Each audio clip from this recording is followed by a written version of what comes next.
all comes from Homer. Our hopes and fears, our desires, both carnal and spiritual, were understood by that man from Chios. No amount of technological or psychological infiltration of modernity can take us away from Homer's foundational humanity. This is a sort of foundational classical tenet. And I wanted to keep that in mind as I went about my daily life, or I still do to some respect. And when I was in Oxford last May, my first visit for some years, I was engaged in an endeavour to soak up the city's medievalism. Quote, that sweet city with her dreaming spires, close quote, as Arnold had called it. Arnold, of course, himself had written a treatise on how to translate Homer, how to critique Homer, how to imbue the Homeric in the contemporary. And I walked about, I said I'd be content even if I only soaked up Oxford to the extent of Arnold's 19th century, right? Something that was already a lament for its change is expressed in his poem Thyrsis, for instance. So I was walking about. It was encouraging to still see, the intellectual, energetic minds adorning ceremonial gowns, heading into the Sheldonian Theatre, a post-COVID treat that this should be happening in person. The fear was that this was all but a flimsy veil, that the connection I sought, even that Arnoldian shadow, was a hubris in 2022. This fear that even Oxford had lost that cultural chain to past eons was exacerbated by the knowledge that opposite the Sheldonian you've got Blackwell's bookshop, once proudly independent, bookstore for the budding Oxonian. It had been purchased by Waterstones in the spring. Yet still, Blackwell's is an undeniable treat, which I was relieved to see. It was not just the usual cache of what Waterstones had to offer. There is a bit more of the scholarly purpose still about it. That's essential for fresh minds to peruse these bookshelves and see things of greater scholarly caliber. And in the classics section, I found an enjoyable work by Kathleen Riley called Imagining Ithaca, Nostos and Nostalgia Since the Great War. Nostos is this Greek idea of homecoming, and Riley's juxtaposition of that Odyssean journey with our world since the civilizational conflagration, 1914 to 18, which forever ruptured the European psyche. This juxtaposition immediately caught my eye. Now, she opens with an epigraph of Kafafi's Ithaca, which says, Pantasto no so na ches tis Ithaki. Keep Ithaca always in your mind.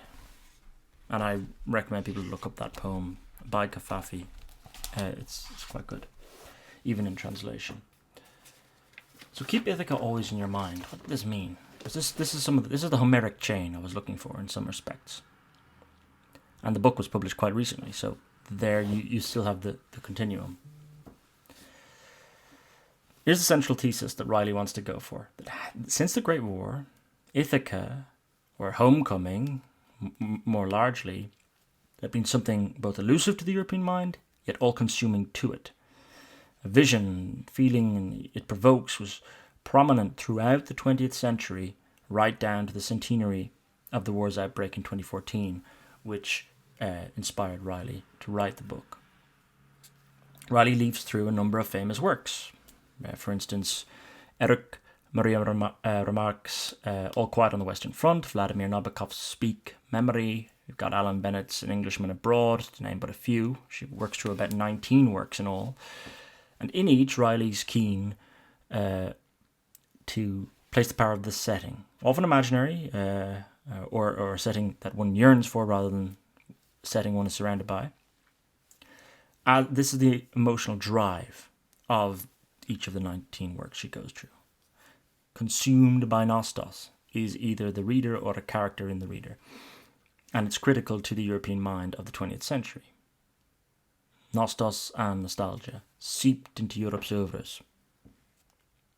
a sort of long shadow of the war, but that is still in the classical tradition, does still hold that Homeric tenet. And to an extent that is reassuring. Right? These works, these 19 works, Bennett, Nabokov, Remarque, despite the crashing waves battering modern lives, there is this immutable value, and that the soul is fixed to Ithaca, even if, unlike Odysseus, we may never see her shores. So there's To Ithaca, and here I was quite content with that idea, but pause a moment, because something is askew. Something's tilted.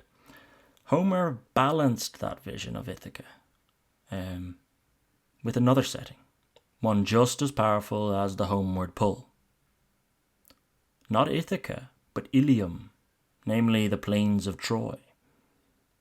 The scene not of Ithaca's introspection or nostalgia, but a canvas for action, audacity, daring do. The Great War and the mechanical slaughter that occurred in those 4 years, that stripped Europe of its balance. Yes, the long shadow had the Ithacan pull, but man needs his own plain of Troy in life, not just the Ithacan retreat. He needs his battles, he needs the energy that possesses one as you look on Ilium, as opposed to Ithaca. And it's in the balance that you find life. I, going through life, can only retreat to Ithaca once I've given my all on the plains of Troy. Look back to the writings of pre-war men then to find this look. That is part of the allure of the pre-war writers.